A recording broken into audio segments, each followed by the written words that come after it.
A London jury convicted him of murder. The sentence was death by hanging, and he was 23 years old. He broke out of prison and ran for a ship. 26 years later, that same fugitive was in charge of the money of France. Not a clerk in the treasury. He owned the National Bank. He owned the mint that struck the coins. He owned the right to collect the country's taxes. He owned the trade of an entire continent, or said he did, and for about 18 months, half of Paris was convinced he'd solved money itself. Then the whole thing came apart inside a single year and took a kingdom's savings down with it. Here's the part nobody expects. Most of what he actually wrote about how money works turned out to be right. He just proved it on an entire country, at full scale, without asking it first. John Law. He was born in Edinburgh on the 21st of April, 1671. His father William was a goldsmith, which in Britain at that time meant something much closer to a banker. Goldsmiths held other people's coin and bullion for safekeeping and wrote out a receipt for it. Those receipts turned out to be negotiable. You could hand one to somebody else instead of fetching the gold, and it would be taken, and that is the ancestor of the banknote. So a boy in that shop watched a piece of paper do the job of a coin every working day before he was 10. Hold on to that, because everything he did later grew straight out of it. The family did well enough that his father bought the Lauriston estate on the Firth of Forth, castle included. Then in 1688, William Law died and his son inherited it at 17. He didn't stay to run the place. He went to London, and the paper that behaved like gold went with him. London was where he learned his real trade, and it wasn't banking. It was gambling. He played high, and at first the money went the way gamblers' money usually goes. Then something changed. He worked out that the odds in these games could be calculated properly on paper, and that almost nobody else at the table was doing it. So he stopped betting against the house and started being the house, taking the other side of wages he'd already priced. He was extremely good at it. By 1715, the Dictionary of National Biography reckons he was worth £114,000, which was an aristocratic fortune built out of arithmetic and other people's optimism. James Buchan, who wrote the sharpest modern essay on him, calls him the handsomest man in Europe. Buchan also calls him a gambler, an adulterer, a killer, a slaver, and a coward. Both of those sentences are doing real work in this story. The killing came first. On the 9th of April, 1694, in Bloomsbury Square, he fought a man named Edward Wilson. Wilson was known around town as Beau Wilson, and Beau Wilson was a puzzle. He lived on something like £4,000 a year, kept the house and the carriage and the clothes to match, and had no visible source of income whatsoever. Nobody could account for the money. London gossip filled the gap with everything from stolen diamonds to a bargain with the devil. The stated reason for the fight was a woman, Elizabeth Villiers, who had been a mistress of King William III. The fight took seconds. One pass, one thrust of the sword, and Wilson was dead on the ground of a fashionable square.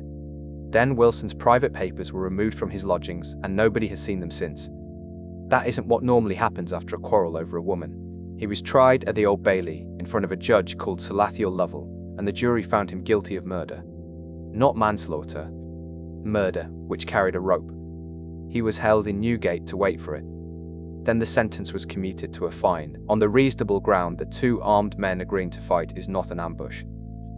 That should have been the end of it. Wilson's brother wouldn't let it go. He brought a private appeal, had the whole matter reopened, and Law went back inside Newgate to face it again. On the 6th of January, 1695, he got out. The accounts talk about bribes and drugged guards and a wall. What's certain is that a convicted murderer walked out of the most notorious prison in England and reached a ship. He landed in Amsterdam, and that's where this stops being a story about a duel. The city he'd washed up in the 1690s, was the most sophisticated financial place on earth. The Dutch had a public bank, a working stock exchange, and a settled habit of trading paper claims on things instead of hauling the things about. He studied all of it the way he'd studied a card table, and came to a conclusion most people then thought was lunacy. Money doesn't have to be metal. Money is whatever a society agrees to accept in payment, and there is never enough metal to go round, so an economy tied to gold and silver alone is permanently starved of the one thing it needs in order to grow. His own version of the line has been quoted ever since. Credit is money, and will have the same effects. It's a real idea, and it has exactly one place where it can break. He wouldn't find that place for another 20 years, and when he did, he'd already built on top of it. In 1705, he put the whole argument into a book, Money and Trade Considered, and offered Scotland a national bank built on it. The Scottish Parliament turned him down flat. So he spent the next 11 years wandering Europe, gambling for a living, offering the same plan to anyone who'd sit still. Nobody took it. Then a king died. Louis XIV died on the 1st of September, 1715, after 72 years on the throne and a very great many wars. What he left behind was a fiscal ruin. The consolidated debt of the French state stood at around 2 billion livres, with roughly another billion floating on top of that, short-term paper that could be called in at any moment. Servicing it swallowed so much of the annual revenue that the crown lost ground every year no matter what it collected. The man governing France for the 5-year-old king was Philippe, Duke of Orleans, the regent.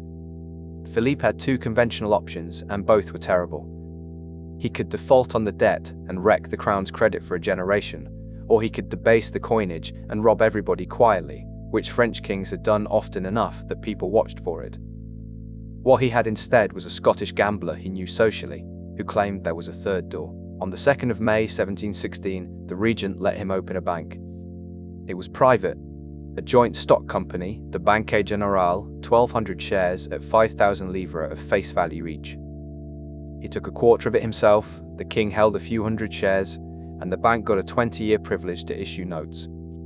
There was a clever hook in the subscription. You could pay for your shares mostly in government bills, accepted at full face value when those bills were changing hands in the market at a 60% discount. And the notes worked. They worked because of one promise printed on the face of them, which the French crown had never been willing to make about its own coinage. The bank promises to pay the bearer in coin of the weight and fineness of this day, not whatever a decree might do to the livre next year. This day's metal.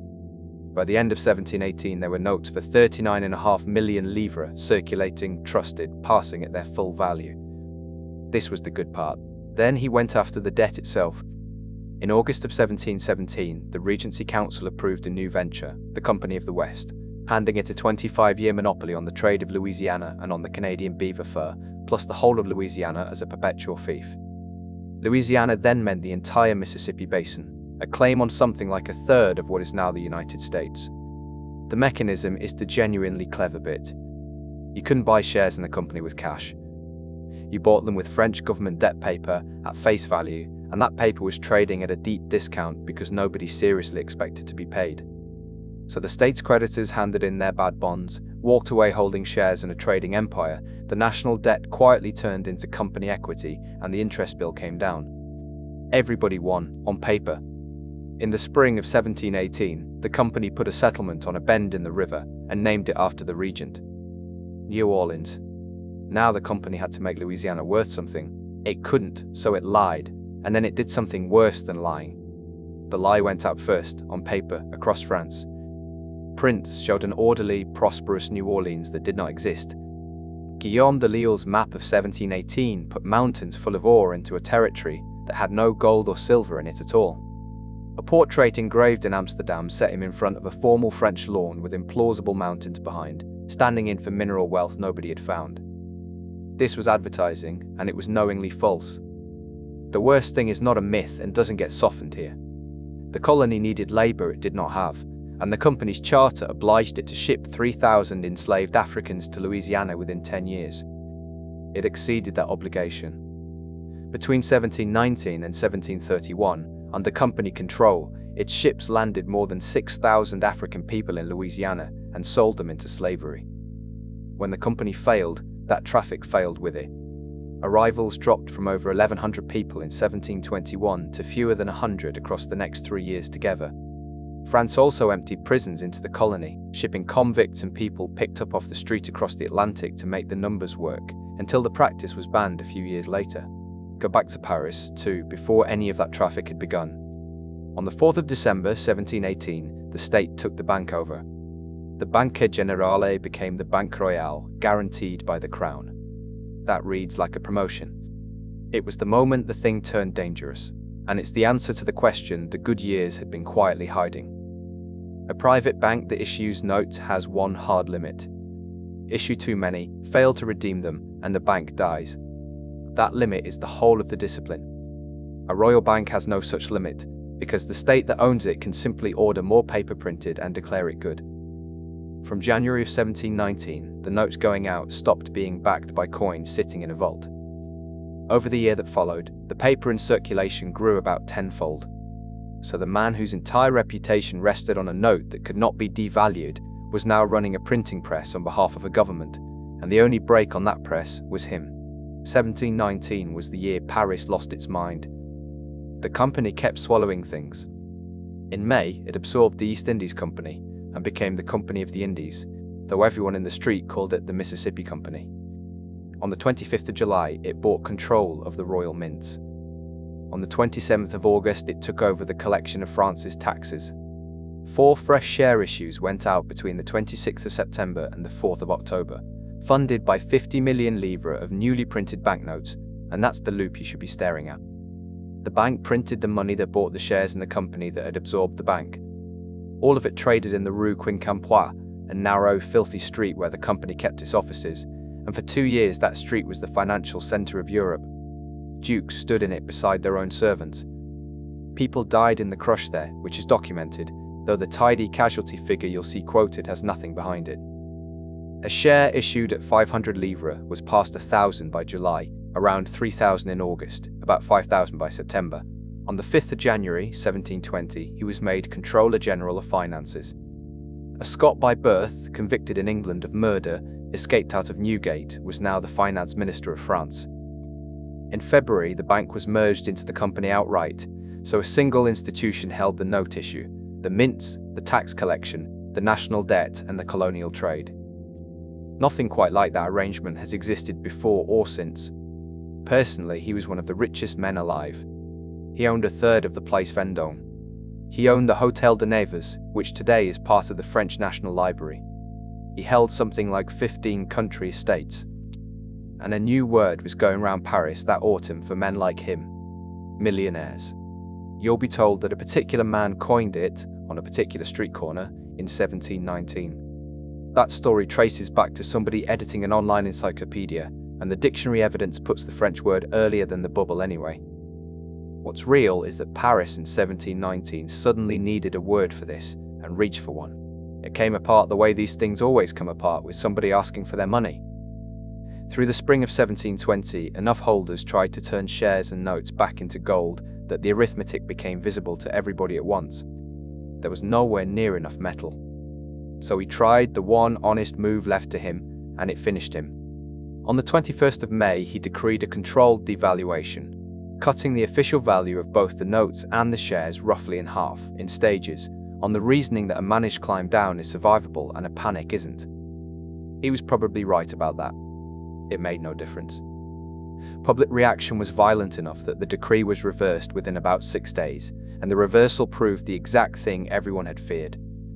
The value of their money now depended on what one man decided on a given morning. Confidence didn't wobble. It went. He was dismissed on the 29th of May. On the 10th of October, a royal decree stripped the banknotes of legal tender status altogether.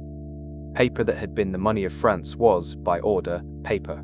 How far did it fall?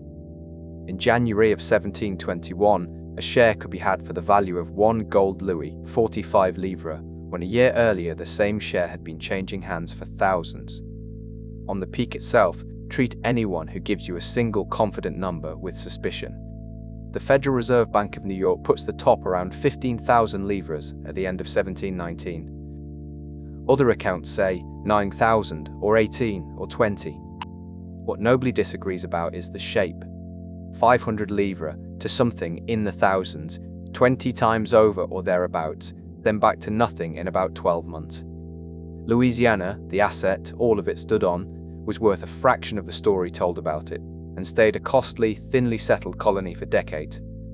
He left France on the 22nd of December, 1720, his property confiscated. He'd owned a third of one of the grandest squares in Paris. He crossed the border with roughly what he'd arrived with, which was nothing. The company itself went into receivership 4 months later, in April of 1721. So, was he a con man? It's the obvious verdict, it's the one most people land on, and the historians who've actually done the work mostly don't land there.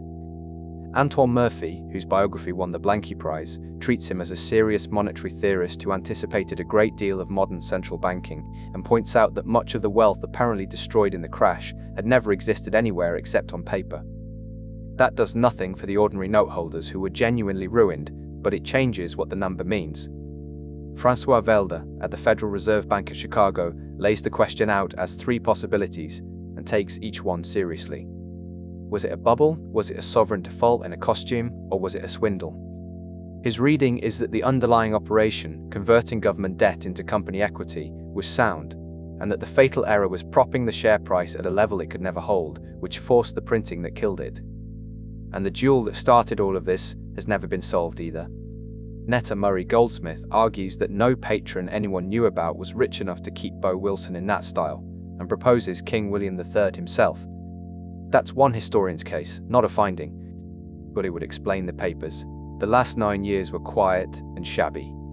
Brussels first, then Rome, Copenhagen, London for a while, and finally Venice, and he earned his living the way he had at 20, at the card tables. In 1723 the regent died, and with him went any realistic chance of ever being let back into France.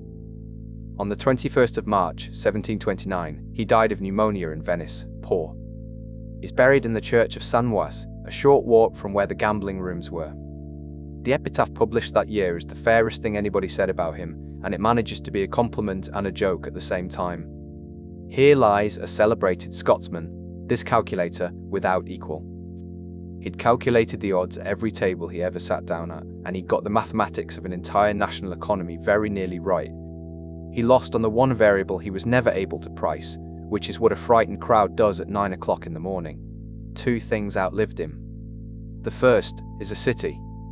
New Orleans was founded by his company in 1718 and named after his patron, and it's still there, still on the bend in the river, a working American port built as a line item in a scheme that failed. The second is larger and harder to see because you're standing inside it. Every note in your wallet and every number in your banking app is a claim on nothing physical at all. It's worth something because the state says so and because everybody else goes along with it. That's his argument precisely, the one the Scottish Parliament threw out in 1705. France itself proved him right and wrong again 70 years later. When the revolutionary government printed the assignats, Talleyrand attacked them in advance on the grounds that they risked exactly his fate, and by 1795 they'd fallen to under a tenth of face value, which is more or less what he'd have predicted. So here's what the story actually leaves sitting on the table. He wasn't a fantasist. His central claim, that money is a social agreement rather than a lump of metal, is now the operating assumption of every central bank on earth. His mechanism, swapping unpayable government debt for equity in a going concern, gets used under other names to this day. He built the first thing that looked like a modern central bank in France, and he built it well enough that it worked for 2 years. What he did wrong was hold the price up when it wanted to come down, and pay for that with printed money, and refuse to stop. If the theory was right, and the machinery was right, and the only failure was running it too hard and too long, then what exactly separates his system from the one we're all using now? I know what I think. Tell me what you think in the comments, because professional economists have been arguing about it for 300 years and haven't finished.